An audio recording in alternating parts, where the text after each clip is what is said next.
Good evening, people. Good evening, people.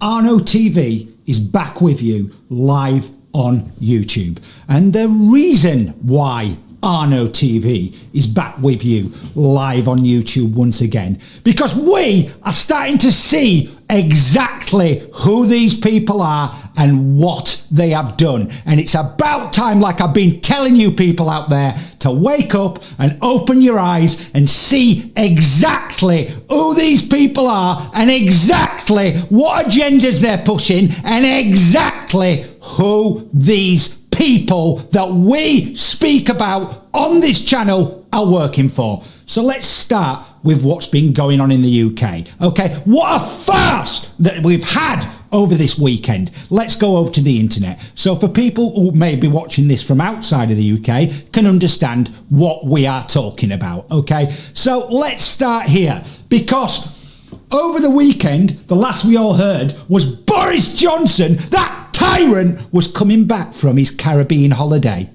to run to be the next Prime Minister. And when I got up this morning, this was all over the news. Boris Johnson pulls out of the race to be leader of UK's Conservative Party and the next Prime Minister. UK former Prime Minister Boris Johnson has pulled out of the contest to become the next Conservative Party leader and therefore the next Prime Minister. Johnson claimed to have gathered the support of 100 MPs. And just to explain this to people out there, you actually had to have the support of 100 MPs to go through to the next round to become the Prime Minister.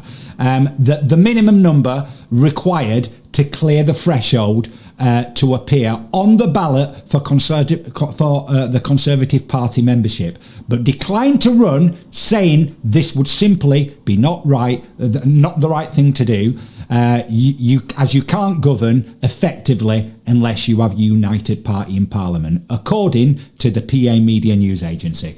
This man who lied to the public, deceived people, didn't think twice about using the police to enforce these draconian rules all over us all, and for anyone that dissented against those rules that these disgusting people put all over us, they were quite happy for the police to use violence against dissenting voices. That is who this man is, okay? And do you believe this man, this honest man who claimed to have 100 MPs supporting him? Well, we'll just have to take his word for it, won't we? But let's face it, this man knows a lot about lying to the public, doesn't he? And even when these people got caught, remember when this man got caught for throwing all these parties in Downing Street, a multi-millionaire, and what was he fined? Oh no, he wasn't fined £10,000 like members of the public, was he? He was fined 50 quid, an absolute disgrace. This is who this man is, and this man, like we've been telling you, has a lot to answer for. Now, because of what's happened, because no other candidate could manage to gain 100 MPs supporting them, we automatically now have a new Prime Minister, because one of those candidates did have over 100 MPs in the Conservative Party supporting them, didn't they? And who was that? Who's our new Prime Minister going to be? Oh, that's right, this man, Rishi Sunak, to meet the King on Tuesday, to meet King Charles on Tuesday morning before taking over as PM, says UK faces profound economic challenge. Okay, the Rishi Sunak to meet King Charles on Tuesday morning before taking over as Prime Minister. The government has announced a timetable for Tuesday where Rishi Sunak will travel to Buckingham Palace and meet King Nons Charles. Sunak will meet the monarch after Liz Truss, who will chair her final meeting of the cabinet at 9 a.m. After which she will make a speech outside Downing Street. So we'll then go to Buckingham Palace for an audience with the king. Okay, this is who our next Prime Minister is going to be. And remember people, they gave you 3 choices, didn't they, of who the next Prime Minister was going to be. Not like we had a choice to vote in it at all. Yeah, and who was that? This guy, Rishi Sunak, Penny Mordaunt, who's another one of these people that's working hand in hand with Klaus Schwab, pushing this agenda, like we've been telling you, okay? Or Boris Johnson, who was another one of these people that's working hand in hand with Schwab and his acolytes. Just like our new Prime Minister, Rishi Sunak. Do you people not see what is going on here? These people, these vile, disgusting, despicable people that we speak about on this channel, yeah, they are taking over this country, and all of these people, every single one of them, is working hand in hand with Schwab and all his acolytes, okay? That is what's going on. And let's look here, okay? This is an article on Sky News right now about who could be in Rishi Sunak's next cabinet. Okay, so let's have a look at some of these people and who they are. Jeremy Hunt, you know, our new Chancellor of the Exchequer, yeah, the one that's scrapped all these plans to protect people against these vile, disgusting energy companies that are ripping us all off, that these people have allowed to do that, okay? And who's he working with? Hunt, yeah? Oh, that's right.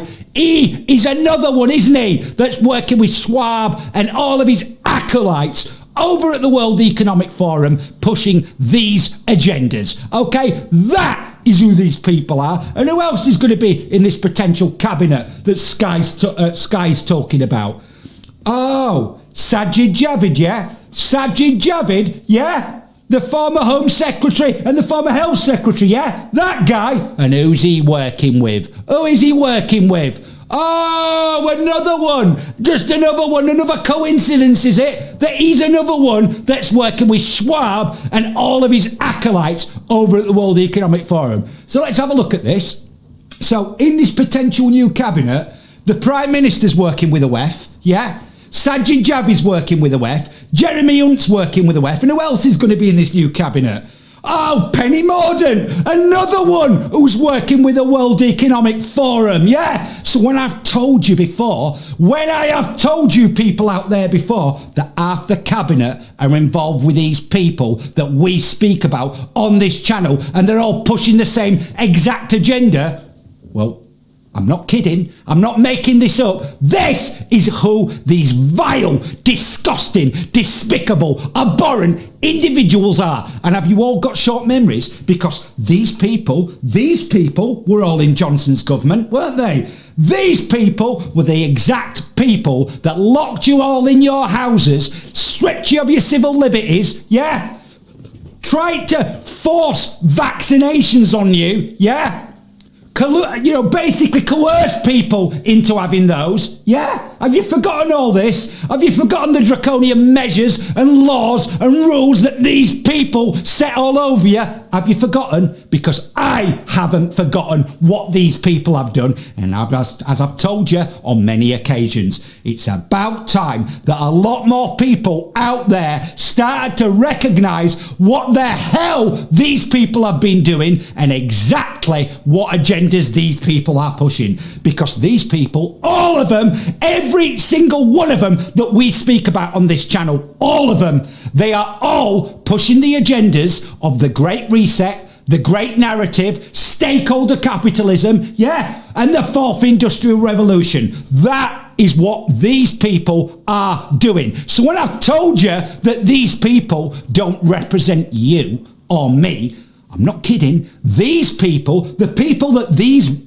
people represent, is Schwab and all his acolytes over at the World Economic Forum, the 1,000 richest companies in the world, the World Bank, the UN, the NGOs that they're all working with. That is who these people are working for. Be under no illusion. Be under no illusion. This is what's going on. And these people, when we've told you that they've all got a lot to answer for, I'm not kidding. I am not kidding. Which brings me on to something else, yeah? Which, just in case this wasn't bad enough, yeah? let me show you something else. Now, what we're going to do is, because as we've shown you in our own parliament, we do have the odd politician that has a moral compass and will call out these tyrants for who they are and what they've done. Well, it turns out that there are some other people as well in the European Parliament that are calling these people out. So what we're going to do is we're going to go over to YouTube, okay, and we're going to have a listen to what this man has to say. Cristian Terez, okay, who's an MEP from Romania, okay? And I want to make it absolutely clear before we play this video, this is what he had to say, okay? So let me just play this video and then we're going to come back and talk about it, because it's about time, like I told you, for all you people out there, that basically call people like me conspiracy theorists and nutcases, yeah? I want you people particularly to open your ears and open your eyes and watch this video, okay? But there's the other aspect. And the question that I address not only to you in the parliament, but to every European citizen, to ask your own government. Were you properly informed about what is going on? Because we had a lot of debates at the beginning of this year in the parliament where we demanded full access to the contracts signed between these companies that produce the vaccine and the European Union. And I quote from an article in Euroactiv, who says the following, it's an article from January 22nd, 2021, that says the following. The contract signed between pharmaceutical company and the European Commission in November of 2020 was made available to MEPs on Tuesday in a redacted format after the company agreed to open the contract up to scrutiny. Say what? Say what? So you're imposing a medical product on the European citizens without them knowing what's in these contracts? Not only them knowing, but us, we don't know. So after a lot of pressure in the parliament, as the article says, these contracts were disclosed to us and to the public. And I want to show you some of those pages. And you tell me if this is okay for the European citizens to be exposed to this situation where they cannot come to work, they cannot enter a store, they cannot go with their kids to schools, where they cannot freely move from one country to another, unless in one situation is vaccinated with one of these products. So these are the contracts that were disclosed by the Commission with the approval of the company. This is unheard of. And I will just show you the pages. These are the pages. You see? They call this transparency these days. So this is the fundamental principle, right, of democracy. I'm asking you guys, is this transparency? Do you see anything? Because we don't. European citizens' money have been given by Ursula von der Leyen to these companies. What happened with those money? What are they? Why are they open with the people and fully transparent? So we all know what is going on. The difference between tyranny and democracy is very simple. When the government knows everything about you, that's tyranny. I know how it is to live in tyranny. When you know everything about your government, that's democracy. So this is where we are right now, praising this institution. It's the most democratic institution in the European Union. And even us as MEPs, as directly elected by the people, for the people, we haven't been able to see in these contracts. Right, people, what do you think about that? And let me tell you something else about that that's come out in the last few days, okay? Let me just show you something, okay? Because the EU prosecutor's office has just opened an investigation into the COVID vaccine purchases, haven't they? okay? And the European Public Prosecution's Office has opened an investigation into the EU coronavirus vaccine purchases, and an announcement that will reflect attention on the European Commission's President Ursula von der Leyen in this matter. The EPPO, an independent EU body responsible for investigating and prosecuting financial crimes, including fraud, money laundering and corruption. In its announcement on Friday, the EPPO didn't specify who was being investigated of the EU vaccine contracts under scrutiny. However, two other watchdog agencies have previously drawn attention to one particular deal involving high-level contracts between Pfizer's leadership and Ursula von der Leyen. And who's she working with? Oh, that's right. She is another one, isn't she, that's working hand in hand with Klaus Schwab and all of his acolytes over at the World Economic Forum. And I tell you what else has come out in the last couple of days regarding this matter, that it turns out, in fact, I don't think I've brought a link up on this, so I have to be very careful what I say. But let's just say this. What people were sold on, okay, has turned out not to be 100% accurate, okay? And I suggest people go and look into what's been going on in the last couple of days concerning this matter, okay? So, when people told me, when people were accusing people like me of being a conspiracy theorist, yeah? Do you think that 100 redacted pages is transparent, yeah? What are these people hiding? Okay? And if you were one of these people that were coerced or forced, if you were in a country like Austria under Schallenberg at the time, that made vaccinations mandatory, well, if I were one of you people, I would be absolutely furious right now, because these people, like I've told you, have a lot to answer for. And you remember this? I wonder what's happened about this. Okay, Gates, Fauci, Daszak charged with genocide in international court filing. Remember this? In December last year, in a stunning 46-page legal filing to the International Criminal Courts on December the 6th, an intrepid attorney and 7 other applicants accused Anthony Fauci, Peter Daszak, Melinda Gates, William Gates III, and 12 others of numerous violations of the Nuremberg Code. These included crimes against humanity and war crimes defined by the Rome Statutes. And the articles in the Rome Statutes were 6, 7, 8, 15, 21 and 53. And these other people named in this filing to the International Criminal Court, who were they? Oh, that's right. Albert Bourla, the CEO of Pfizer, yeah? Stefan Bancho, the CEO of Moderna, Pascal Soriot, the CEO of AstraZeneca, Alex Gorski, the CEO of Johnson & Johnson, yeah? Ted Ross, the head of the WHO, yeah?